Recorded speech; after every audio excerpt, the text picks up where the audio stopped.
9 கோளும் ஒன்றாய் காண அங்கு கற்பகம் என்னும் கடவுளின் மெய்யில்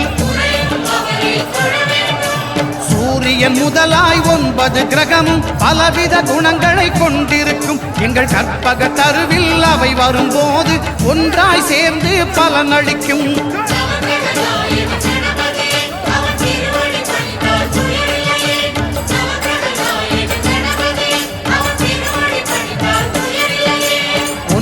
கோளும் ஒன்றாய் காண அங்கு கற்பகம் என்னும் கடவுளின் மெய்யில்